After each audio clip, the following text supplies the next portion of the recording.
Hello and welcome to another Supernaturally Healthy video. I am Kezia Hall, Holistic Health Coach, and I run Supernaturally Healthy, and I am here to make sure that you feel friggin' awesome all the time. I want you to heal your body. I want you to have more energy than you've ever had before. I want you to fit into those old clothes, and I still want you to enjoy food and enjoy things like cake and chocolate without the guilt, without the crap, without the bloating, with all that sort of stuff. So that is my mission that I am on.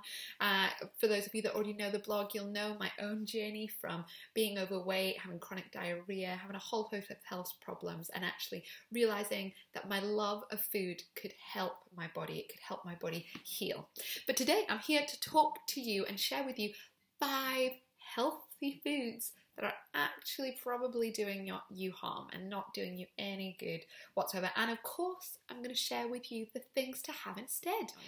What we've got to learn to do, and what I talk about all the time with my Flourish program and community, is that actually we've got to welcome in new foods, not just cut stuff out, because that just doesn't work. So I'm going to tell you the 5 things to avoid and then the things to welcome in instead. So let's look at number 1.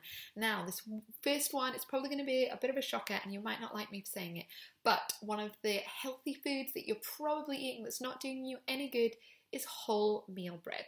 Sure, wholemeal bread is definitely better than bleached white bread, but it is still filled with lots of sugars.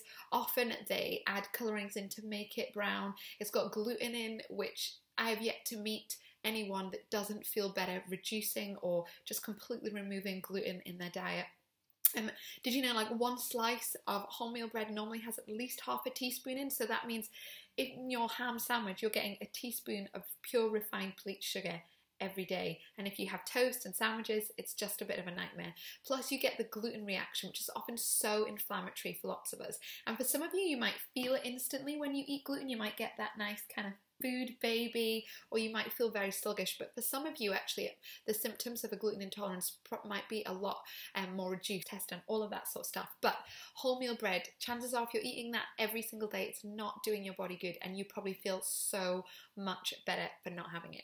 So the second kind of healthy food that you could probably be having that might not be doing you any good is actually herbal teas with caffeine in. So that could be green tea, coffee, or black tea even in itself. And I know some of you might be like, but green tea is so good for you. And there's loads of research about the antioxidants in it, about it helping boost weight loss, all of that sort of stuff. So that is true, but often for lots of people, caffeine is really problematic.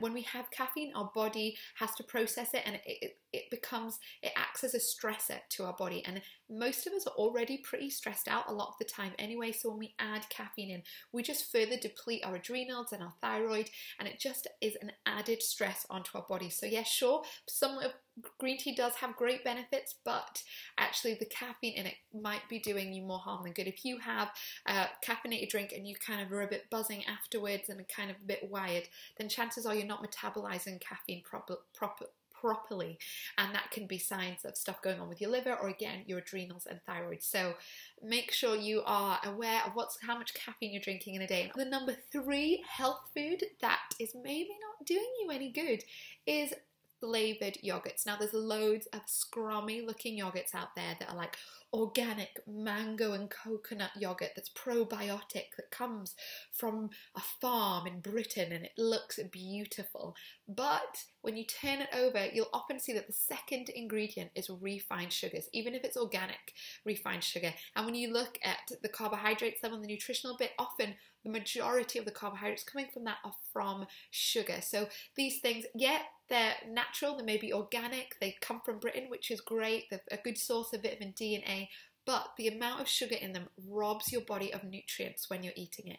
It also causes you to have a blood sugar like crazy override. So if you're having that in the morning with a bunch of granola on, you're just spiking your blood sugar massively, which is going to cause you to keep and store more fat, especially around your belly.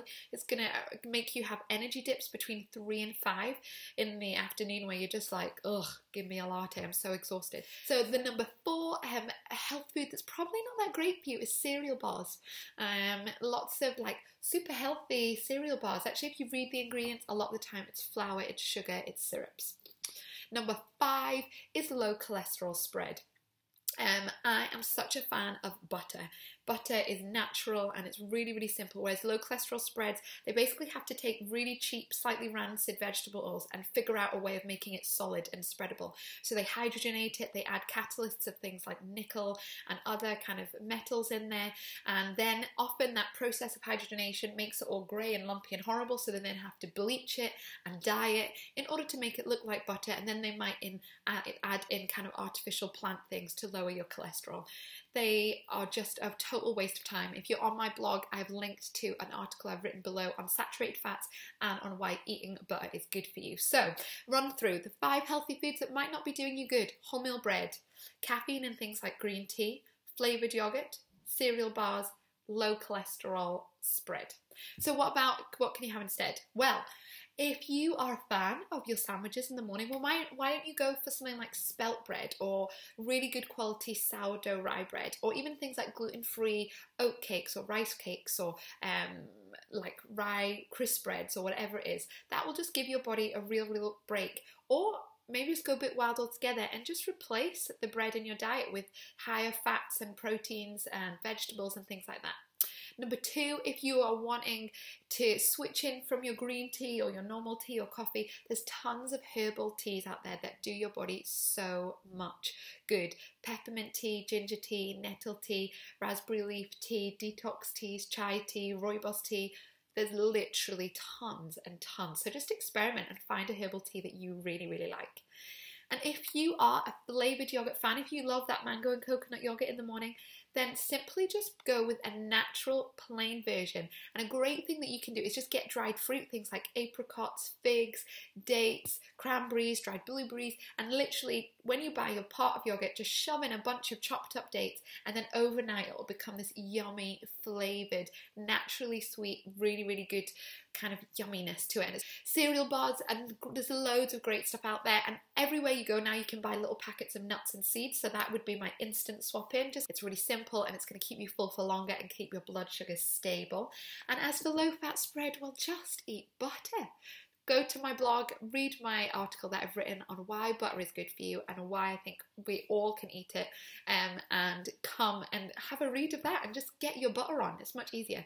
And if you are really struggling to get to grips with what to eat and what's good for your body and also listening to your body, then make sure you get hold of my free Flourish Health Journal. This is what you can keep for a week, and you just write in what you're eating, how you're feeling, what your symptoms are, so that you can really start to see what foods are doing you good, what foods aren't doing you good, and it will really empower you to just create this incredibly healthy life. And then if you want to, when you're on the VIP list, you might want to come over and join the amazing Flourish community, where I'm seeing countless women feel better, heal their bodies, regain their energies, and just love the skin that they're in and create this incredibly healthy life that actually lasts. So thank you so much for joining me. If you have any questions, leave them in the comments below. Otherwise, sign up to get your free Flourish Health Journal and join the VIP list. Otherwise, I will see you soon and have an amazing day. Stay well. Bye.